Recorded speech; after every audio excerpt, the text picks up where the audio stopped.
C-Bus. Hi, I'm Gary with Mulch-Rite. It is Mother's Day, and in Ohio, it's a rule of thumb that you don't plant your annuals in your vegetable gardens until Mother's Day. So now that it's Mother's Day, I'm going to show you how I made a quick little planter box. We're going to have a vegetable garden in here, and I'm going to show you how we did that. So if you take a look, we've used a couple decking boards. We've stacked these too high, and that'll make a garden about a foot tall. Each one of these boards is roughly 5.5 inches tall. They're made for outdoor use. They're decking boards. So the supplies you'll need are your decking boards or treated lumber. You're going to need some 4x4 post material. 2x4 post would work also. I used 4x4s. You're going to need exterior decking screws, probably 1 5/8 inch screws. And you're going to need some landscape fabric. So let me show you how I put all this together, and then we're going to fill it up and we're going to plant our garden.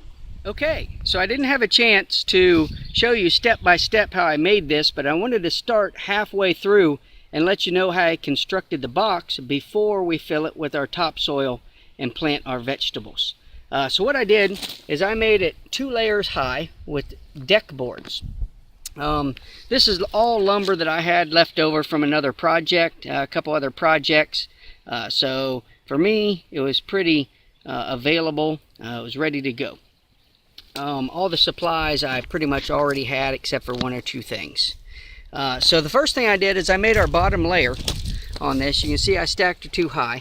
And I made the bottom layer by simply cutting the outside boards. I took one deck board that was 10 foot. I cut it in half. So I made it 5 by 10. You can make whatever, proportional dimensions you want, obviously. But I made it 5 by 10. And then the very bottom layer, right down here, I started simply by butting them up and putting some deck screws in the sides. So when I was done with that first step, I had a single rectangle all the way around. After I had the single rectangle, then I took 4x4 post and I cut these 4x4s 10.5 inches. I stacked these 2 deck boards. It made the total over height 11 inches. So I cut these 10.5 inches. This planter box, these posts aren't actually in the ground. It's just going to sit on the ground. So I made those 10.5 inches. After I did that,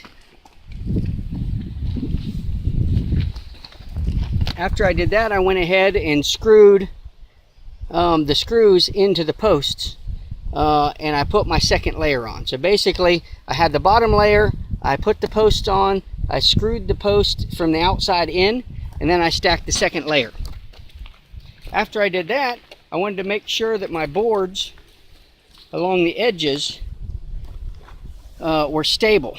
Since it's 2 layers, I didn't use like a 2x12. I wanted to make sure that the outside board from the inside board, they wouldn't separate. So I took just another piece of decking board. I cut it once again about 10 inches, and I put screws in here and here and here. That way it keeps my boards together. That way the boards don't separate. After that, I took another piece of deck board and I screwed it across. As you can see right here, what I did is I just took a deck board and I put it up against this edge, and I put screws in from the end. Right in from the end here and here and here. And my premise of that is to keep that as a strap so that as the topsoil, the weight of the topsoil gets in the center of it, it doesn't want to bulge the ends out. You're going to have some stability, otherwise as you go through it's going to want to bulge and force the ends out, especially over time. It's going to want to make sure it bulges, or the force is going to pressure that out. And pretty much the last thing that we did through here to construct the box is go through and I just put little blockers around halfway in between each post. So that is 5 foot. So I put one at 2.5. Of course, that is 5 foot. So I put one at 2.5. And you can see overall, I got 10 foot across. I've got the cross brace here at 5 foot, and then blockers in each section around, just to hold those boards, because I wanted to make sure that those boards, you know, they didn't wobble and separate. Secondly, since these aren't solid boards, lastly, I should say, before we fill it up, I just took some landscape fabric, and of course I'm a landscaper, so I had this handy, but I've stapled the landscape fabric to the inside of the boards. And what that's going to do is, when you take a look at these boards, it's going to have a crack in there. Well, that landscape fabric is going to keep the dirt from washing through the cracks, and eventually, you know, the dirt would run out through here. It would just continue to run down through there, and it would just make a big mess. So I put a little landscape fabric on the inside so that over time it doesn't wash through and cause us just a problem. So that's how we constructed our box. Next thing we're going to do is we're going to fill this up with topsoil, and we're going to plant some vegetables.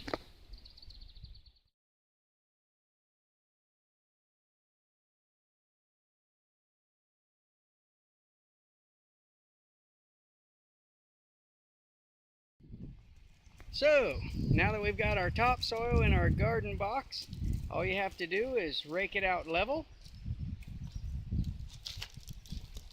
and we'll get to doing some planting here very shortly. Hopefully I didn't pile too much in there. All right, good job. Way to finish that off. Way to finish it off. Okay, now let's get to do some planting. Okay, so now it's simple enough. We've used starter plants, and we've organized our garden with some spacing with lettuce, tomatoes, peppers, and cucumbers.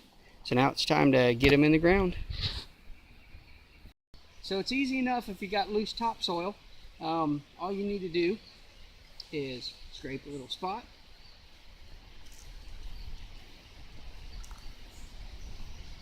put it in and bury it. No, I'm just kidding.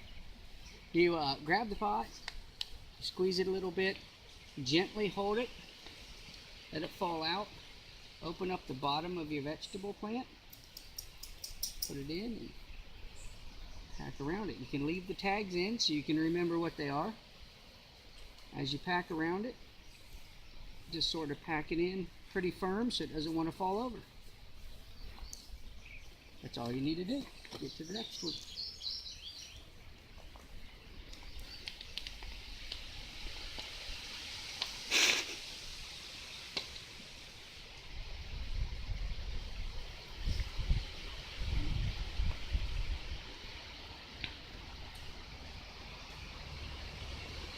Now, of course, on tomato and pepper plants, as they get taller, you'll want to stake them and tie them, or you'll want to get one of the rings that put around it. That way, as the fruit grows and it bears fruit, it'll support the weight.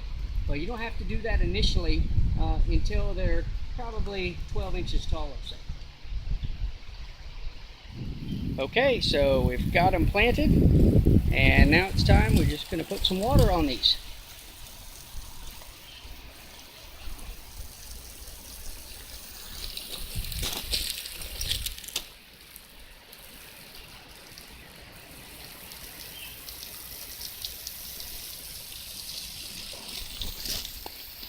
So, hopefully this video helps you out, and you can make your own planter box in your garden and get everything going.